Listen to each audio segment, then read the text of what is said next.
Welcome to Greatness Mindside.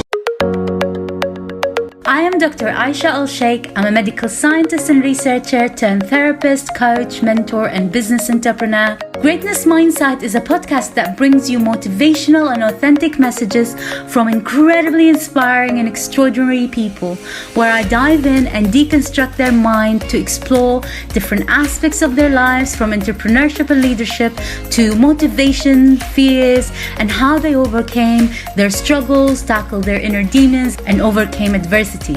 This show dissects the psychology behind their successes to help you discover and unlock your inner potential and give the most effective tips, advice, and lessons that you can emulate or apply in your own life, especially if you are just starting your entrepreneurial journey.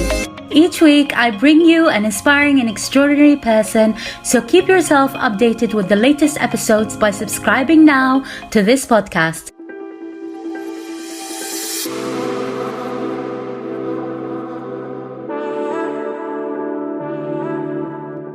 Purpose finds you. Your life story, whatever that is, and the things that happen to you will open you up to opportunities you could possibly never imagine. Everything is divinely planned and happens for a reason. So something will present itself to you, and it's about you being open enough to see the opportunities when they are there. By Tomlinson.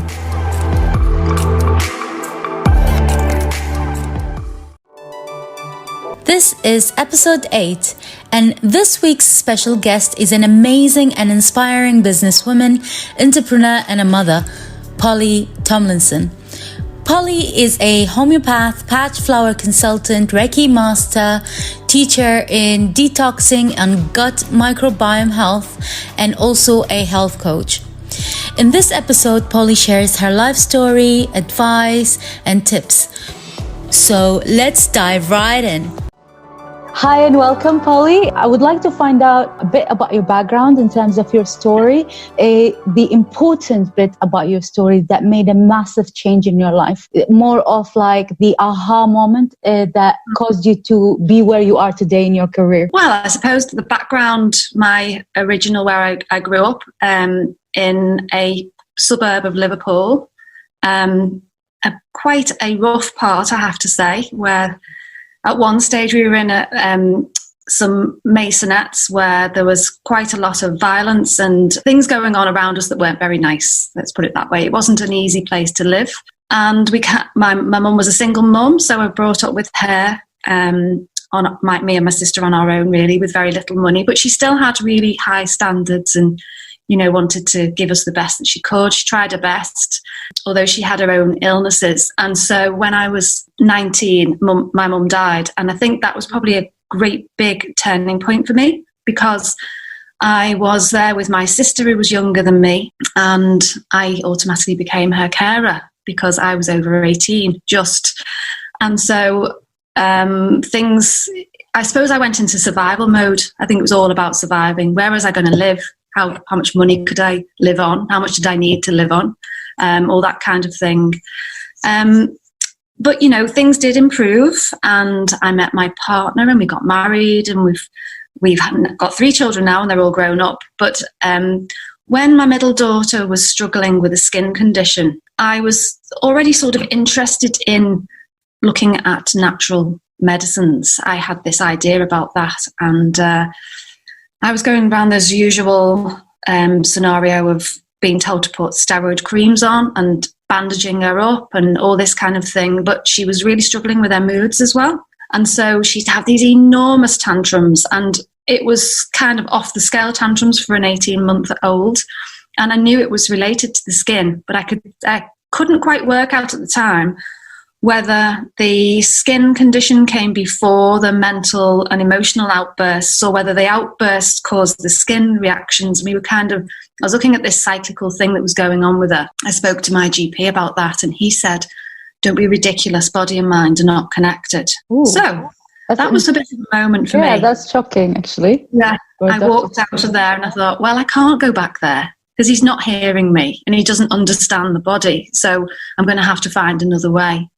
And a few weeks later, a clinic opened near me, and it was a homeopathic clinic. And I thought, I don't know what this is. I'm going to go and find out. Went in and spoke to them, and eventually got Henny booked in. And within 3 months, her skin was clear. She was 23 yesterday, and her skin has remained clear ever since. Wow. She's got the most beautiful skin. So once I'd seen those results for myself, I was literally hooked. And I wanted to find out what this magical medicine was that worked so well, that calmed her down, that sorted her skin out, that made her happy in her own self again. And I decided to study. So that was kind of my turning point. But it was really interesting because when I got handed the pills the first time for Henrietta, and they were these little white pills in a bag, I also remembered that I'd actually had homeopathy myself as a teenager, and that my mum had taken me to a homeopath. Probably when she was ill, she would have been looking for some support for us as teenagers. And it wasn't until I saw the little bag of pills again, I thought, God, I have actually had this myself. Isn't that weird that my mum had already kind of introduced me to it, and I'd totally forgotten. So it was almost like I was being pulled from multiple directions, to get into this new medicine. So that was what started it all off. So my business revolves around the homeopathy. So it was a bit of a journey, I have to say, but I was so passionate about it. I think at the beginning, most of my family thought I was barking mad. Why was I going to study this weird medicine and not go down the conventional route and be a GP or something like that? Why was I doing this kind of odd type of medicine? So I kind of put myself on the edge, and some people fall away if they don't like what you're doing, if they think what you're doing is weird, or they think you've gone mad and why are you doing this? I was seeing the results with people. I was seeing the results with other people in my peers as we were all learning. I had an experience with a friend whose partner was killed on his motorbike, and I tentatively went round to her house with a remedy, and her doctor was trying to get her to take tranquilizers and things like that at the time, which she didn't want to have. And I gave her this remedy, and it was like literally like a magic potion. She said the cloud lifted, she felt clear, she could talk, she could focus. And she, in fact, went on to train to be a homeopath as well. So I think it's one of those things that when you've had that experience yourself, you've seen it, you've felt it, and it works, then you're just hooked. And so why wouldn't I want to share that with other people? Why wouldn't I want to tell other people there's another way that you can get better? And you don't have to take a chemical drug that's going to cause side effects. Yeah. And you don't have to take more and more and more of the same drug to get the same effect because you're getting tolerant to it. You can get your body to do it itself if you flick the right switch. So that passion's never gone away because I know I can get people well, right down to the source, right down to the core of them. And they have no reliance on a drug then going forward, which is just so lovely to see. Wow. Thank you so much for sharing that amazing story. Can you just explain briefly about homeopathy for the audiences who don't know what it is? Yeah. So it's an alternative type of medicine. There's lots of people who don't know what it is. I still get people who say to me, is it that thing with oils? And I said, no, it's not aromatherapy. it's medicine. And so the medicine usually comes in little pilules that we mix ourselves. So we get the remedy and we put it onto the pills. And most of the remedies are made from plants. So I'd say 85% of them are plant-based. And then the other 15% will be made from things like minerals. So we have remedies such as sulfur, or things made from different types of minerals, iron, all the things that we might need in our bodies. So we can use them to stimulate the body using those substances. And the remedies have the minutest amount of the substance in. So I suppose what the easiest way to explain it would be using coffee as an example.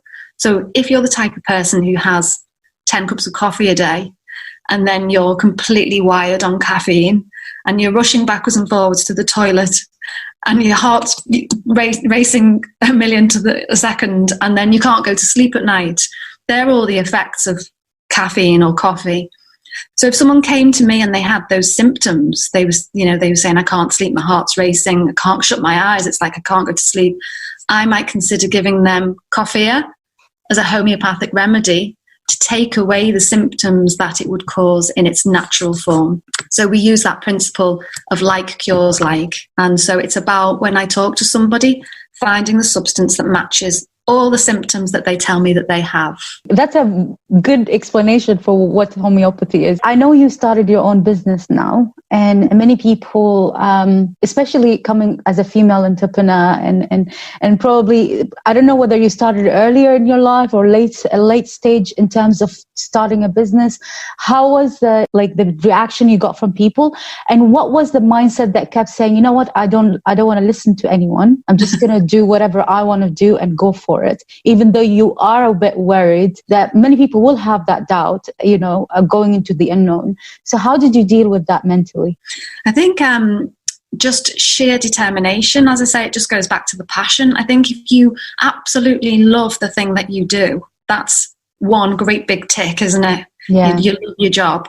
And if you're passionate about it and you've got real integrity, you really, really 100% believe in that thing, then you can't just park it up and not do something with it. It will be bugging you for your whole life if you don't do something with it. And I suppose I was in a position where I was just having my third child when I qualified. So I was in that phase of working, but not working full time, because I just had 3 children quite close together. So it was a perfect time for me to ease back into business, but not go and get a job. It was perfect for me to start my own business at that time and try and find that balance between being a mum, being a wife, and having the business as well. So I find that a lot of women that I talk to are in that position. We're all spinning plates, especially if you have an entrepreneurial husband as well. So you've got this kind of crazy household thing going on and everyone's doing their own thing. I've just always stuck to it because I see the results, and nothing lights me up more than when I'm talking to somebody and they're telling me their story and the computer in my brain is kicking in and I know exactly which remedy to send them, and it's going to work for them. So just the rewards of making people's lives better is what would keep me going. I love that, it's that reward of feeling that you're making a difference in someone's life. Absolutely. And healing them. That's the healing part. That's why we became doctors or whatever it is, healers in any type of that kind of field. Knowing what you know now in terms of what's happening with the world at the moment, the virus and the challenges that many businesses actually face it, how do you feel like it affected your business, and how are you coping with it? Well, very well is the answer. Okay. Yeah, I think it gave me a push because I was pushed into a situation where I couldn't go into my clinic anymore, obviously, and my small room where everyone sits very close together and we talk very nicely to each other in this little space. Obviously, that stopped overnight, didn't it? Yeah. And my initial thoughts were, what am I going to do? And although I have toyed with Zoom before and maybe seen a few patients through Zoom, this completely just hurled me into it. So it's full-time Zoom. And what I've found, I've restructured the business. I've now moved into totally Zoom consultations. I'm not even intending to go back to that clinic where I worked before because I don't actually need to. And what I've realized about Zoom, which I didn't really get before, is that when you're talking to somebody and you're giving it 100% attention, and they are too, you may as well be in the same room as them because you still connect energetically even through the screen. And so for me, it's made things better because it's widened my audience. So I've had people from other countries and people from other parts of this country I've been treating in the last few months that wouldn't have been able to do that before. Or maybe I wouldn't have been open to it before, and now I totally am. So for me, business is busier than it's ever been, and I'm enjoying it more, and I really love the shift that's happened. So I'm really pleased with the way it's worked out. It's actually just given me an opportunity to reassess and move forwards. That's good that things have been working out well for you in that sense. Knowing what you know now in your life, going through all these experiences, if you had the chance to start your career all over again, oh wow, knowing what you know now, carrying that with you, what would you do differently to make your life better now? I would probably spend more time looking after myself, because I think that as a healer or carer and empath and all those other things that you are when you do this kind of work, that you do an awful lot of giving, and I'm very good at that. but not so good at giving back to myself. And in fact, that's one of the reasons that I started running the retreats last year, because not only were my guests going to benefit from it, I was too, because I was going to be in that space that I was going to create. And the mindfulness and the meditation and the journaling and all those things that we do, taking time out and being kind to ourselves and showing ourselves self-compassion, all those things, I needed it just as much as the people who came on the retreat. So it was a really, that's really what I would say would be the main thing. Just to look after yourself, because we are vessels and we need to keep topping ourselves up all the time, filling ourselves up with energy. Otherwise, we're going to be pouring out from an empty vessel. It's not going to be good, because you're going to collapse at the end of the day. And exactly, yeah. And I love the way you just said that, because a lot of people get into their lives caring for, especially for people, as you said, who are an empath, who always love to give. And usually healers are empaths. Healers are wanting always to give and give people and do more, and then they neglect themselves sometimes. So it's a good point that you've raised, and I think I need to take that advice myself as well on myself, because I tend to just get carried away. But I love that, because that's exactly why I wanted to start my own retreat in a way. This is exactly it, because it gives you that clarity, it gives you that relaxation while you're also helping other people. Exactly. So it's an amazing feeling. I know that you probably had some self-doubts throughout your journey in businesses or in life in general. And many people do, especially when they're exploring something they've never done before, or something they've never tried before. When this happens to you, what do you actually do or say to yourself to snap yourself out of it? I kind of, I'll stay with a thought for a few days. I have this kind of rule that it's a bit like if you're doing your shopping, impulsive shopping, and you put it in the basket and then you leave it there for 3 days before you press the buy button. So if you still want it in 3 days' time, then you definitely did want it, So with the thoughts of the doubts that come in, I'll kind of not give them too much attention if I can, because I try to say to myself that my mind is just another organ in my body. The same as my stomach is, the same as every other organ. But we're under this kind of illusion that our minds control us, when in fact we control the mind. So I will say to myself, okay, that's just my mind sending me that thought, and I might pay it some attention a little bit later if it's still there. So the first thing is kind of filtering through what needs attention and what doesn't. I think that's a big trick, get the big sieve out and just only let the important ones stay in. And then I would probably meditate on it rather than trying to stop something, because I think we have to process all these things in a way rather than trying to just stop them, because then you're pushing against the energy. So I try and go with the energy and think, what's it really about? Why have I got that thought? What's it really telling me? And kind of go on that thought process with it and see where that takes me. I really love that. It's you asking yourself the right questions and redirecting and trying to understand yourself. The self-awareness is so important, and I love that, because it's always good to promote that. And this is why we do what we do in a way, And I love the way you actually explained it, especially when you're putting it on like a shopping cart, letting it simmer in your head for a while, but in the background, but then actually meditating on that. That's an interesting way of looking at it. And I love that bit. Also, it's the same thing when it comes to, like, if you feel overwhelmed, stressed, or feel down, what do you do to motivate yourself? I like to exercise. I feel really good when I exercise. I think obviously it releases endorphins. So much as I might not feel like exercising sometimes, the hardest part is putting the training shoes on, isn't it? Once they're on, you're committed and you're going, aren't you? So you may as well just get on with it. And then once I've been for a run, for example, I might run around the block here. Our block is 5K. So once you're committed, you're going for 5K. So at least you've done that. I feel amazing once I've exercised. So that will drag me out of any low mood. Plus, when you're focusing on the exercise while you're doing it, it takes your mind away from the narrative of the thing that you might be worrying about. So it kind of puts you into more of a mindfulness place.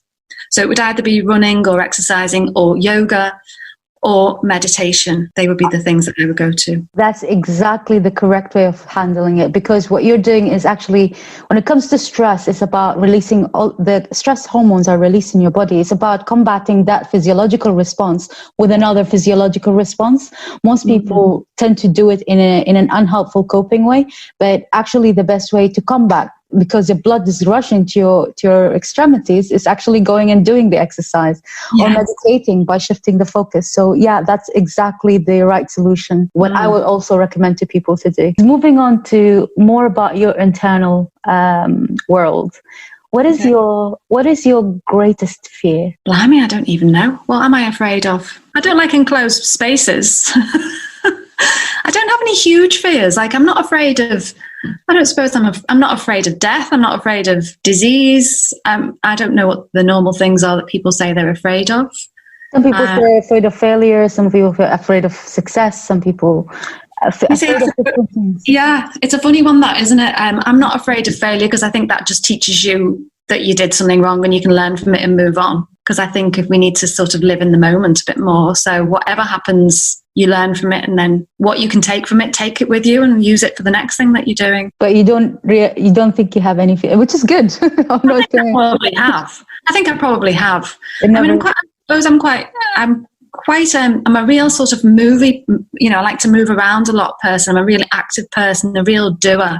I'm hopeless at sitting still. So meditation is quite challenging for me. I can do that, but I'm not good at just doing nothing. So yeah, I don't really know. But and I suppose I do get anxiety sometimes, but then I can usually work out where it's coming from, what it's really about, and I can fix it. So yeah, no huge fears. Probably losing my family would be like the biggest thing ever that could happen that would break me. It's the people. It's not things. It's people. No, that's fine.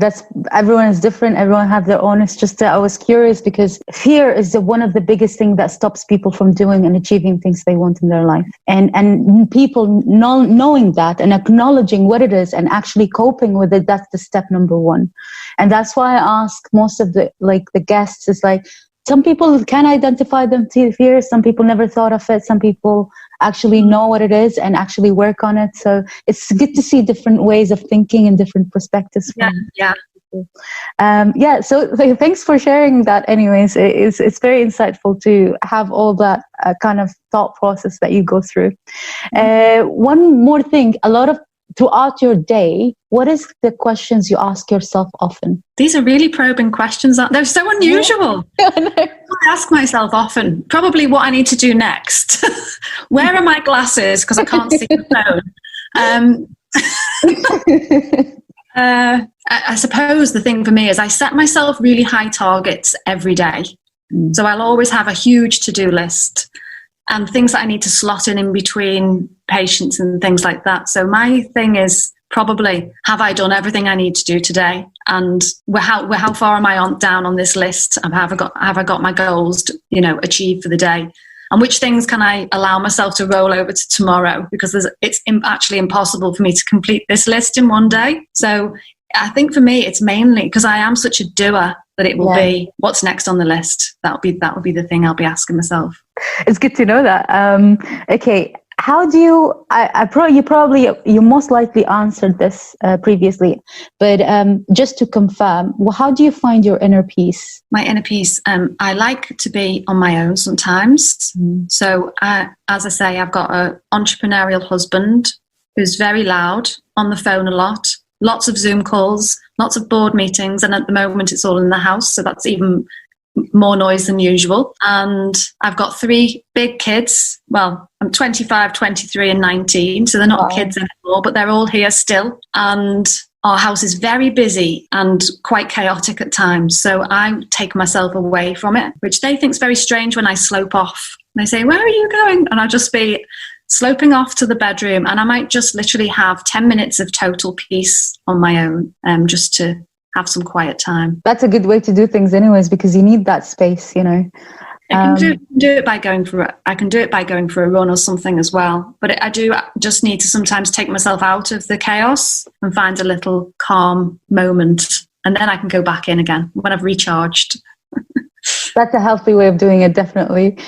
I know from what you just told me that you already kind of found your purpose and passion in life. And if you have more to say on that, you can do that. But also, what would be your advice for other people who wants to find their purpose and passion? Well, I think it finds you. I feel as though your life story, whatever that is, and the things that happen to you will open you up to opportunities that you could possibly never imagine. And something, I think everything's divinely planned and everything happens for a reason. And so something will present itself to you, and it's about being open enough to see the opportunities when they're there. And, when something really gets you, you get that feeling in your heart about something, to really just notice it and, think, oh, this is something special. What can I do with this? Do you think you completely found your passion and purpose? Know it for sure now? I think I have in the sense that, in the medical sense, I definitely have.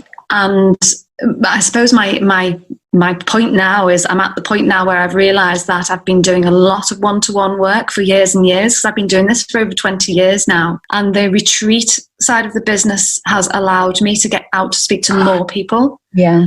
Now my focus has changed a little bit, because I've realised that I can help so many more people if I speak to groups, or I get in front of a set of people on a retreat, or, so the passion is still exactly the same in intensity. It's how I'm going to put it out there that's going to change. It's the approach of it, basically. Yeah, and I think that's the shift in my own head that has allowed me to do that. Actually, it's made me realize I can do this and I can speak to more people. Yeah, this is the best way to go about it, because the more people you can talk to, the more impact you can have on others. Right, moving on to, what are the top 3 habits that significantly improved your life? Veganism. Well, I'll say plant-based diet, without a doubt, has improved my life. I mean, I was vegetarian for, pretty much since I was a teenager. When my mum was ill, she put us on a raw food diet, which was it was part of cancer treatment at the time. Yeah. I think she went to the Bristol Cancer Centre, which was one of those places where they gave you lots of raw food. And so she ate so much carrots and carrot juice that the palms of her hands were bright orange. She'd had that much raw food. And after she died, before she died, she bought me a microwave, which was the most hilarious thing she could have bought, because I wouldn't dream of microwaving food. But when she died, I ate the most awful food because I didn't really care. I wasn't taking care of myself, and it was all going in the microwave. And then I went back to being vegetarian again. And then it just progressed. And about 5-6 years ago, I dropped dairy. And just the change is just incredible. But you feel like you're eating the light in the food all the time. The energy that comes into your body is just incredible. So yeah, that's a huge thing. Obviously, the natural medicine is a second, because I don't have paracetamol in my house. I never gave my kids Calpol. Just knowing that there's something else out there that you can get better with if you need it, and the fact that you're not taking anything like that to reduce down your immune system. So constantly you've got your Teflon coating on. That's the way I see it. Nothing can get in. You're putting the right fuel into your body, and you're taking the right sorts of medicines if you need those as well. And then I suppose the third thing, the third habit for me would be some kind of breathing practice that I would do every day. So it could be even just a few minutes of square breathing, for example, or just finding a mantra or something that's going to work and that brings my mind into balance. Oh, I love these tips. I really, really love them. And I agree with you 100% on these tips. In your mind, what do you think makes a good quality? If you can give me number one quality that you think makes someone a good leader, what would it be? The ability to listen. You only wanted one, didn't you? Yeah. And you said something that has been repeated, a lot of my other guests are similar. So I was like, yeah. Does that mean you're seeing that a lot of leaders are not listening? That must be my feelings around it for me to give you that answer, mustn't it? There's something deeper that's making me give you that answer. Yeah. Because you need to understand the people that you're trying to lead. So it's not just a case of follow me. Yeah. About making it and listening to them and actually knowing what actually matters to them. Yes. What's the best advice you've ever received that made a significant difference in your life? Oh, that is a toughie one. I would say just to believe in yourself. Okay, that's perfectly fine. That's a good sound advice, because a lot of people don't believe in their abilities, and actually believing that you can, and believing that you can go through all the limitations. That's something really big. Yeah. What do you think is the biggest waste of human potential? I think I've kind of talked about this in a post that I did recently about how our personalities are formed when we're really young. And a lot of it is down to obviously the people who were around, the parents, the teachers, the grandparents, the things that they tell you when you're a child. So an example might be, don't talk about yourself, that's showing off, for example. And you grow up with that belief, and that all those beliefs kind of get pushed down into what I would call the underworld. They're down there, buried. And that to me is your suitcase of untapped potential when you're older, and you realize that you've got all these beliefs that were put in and you stuff them there, and actually those things have held you back. So if you can go into that suitcase of beliefs and work out whether they serve you anymore, and you might find some absolute jewels in there that you hadn't realized because you weren't doing that thing. And actually talking about yourself, for example, like we're doing now, what's wrong with that?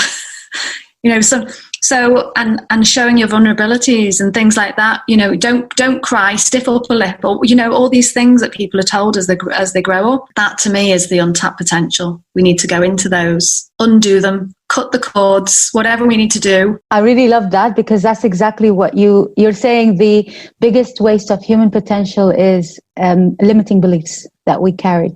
Yeah, I think so. Simply put, like these limiting beliefs that actually can be a waste of their own potential as a human being on this earth. So in your opinion, what's the number one solution to healing the world? I know there are many different solutions, but like number one that comes to your head. I think the word that popped into my head straight away is communication. Okay. Yep. Okay. And what do you think, if you had the chance to fix one world problem, what would it be to you personally? Well, it would be to take away human suffering, and I don't know in what form, every form, if possible. If you were able, it would be to take away human suffering. That comes into my last two questions. For as much as I love this chat, it needs to have a limit at some point. But I just want to ask you, what is your ultimate vision?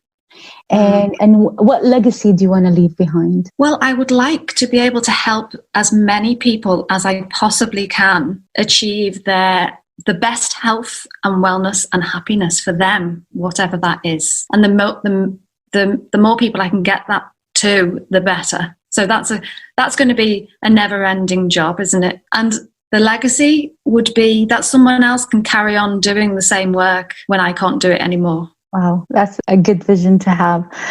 Let's just say, if you were to die today, what are the unique three pieces of advice or knowledge from your own life experiences would you give your family or people? So I would say to them to always stay open-minded. Open-minded, and continuously listen to people and learn all the time.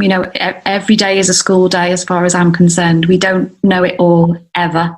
So let's just keep learning and being open, keep communicating, keep loving each other. Just take care of one another. I love that. So take care of one another and keep learning. Mm-hmm. And one was...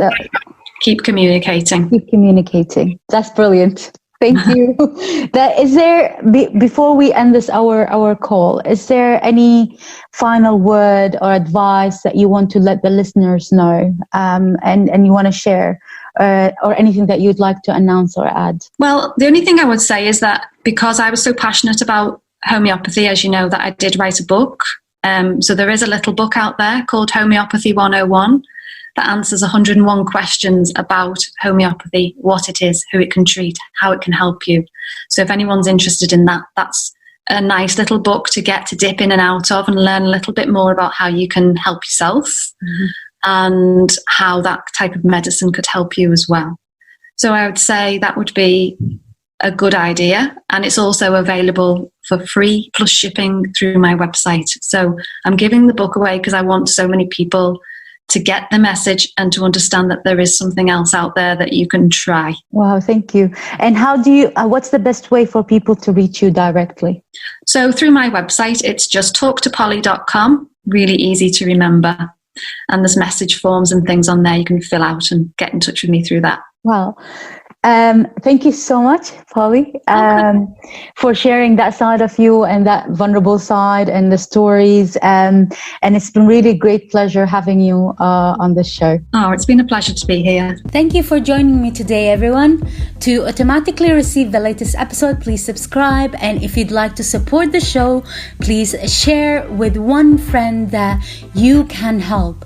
And if you find it helpful, then please leave a review and comment on who you would also like to see as a guest in the future episodes. You can also message me directly on Instagram, Facebook, and LinkedIn at Dr. Aisha Alsheikh at DrAishaAlsheikh. Keep working on your dreams to make them reality.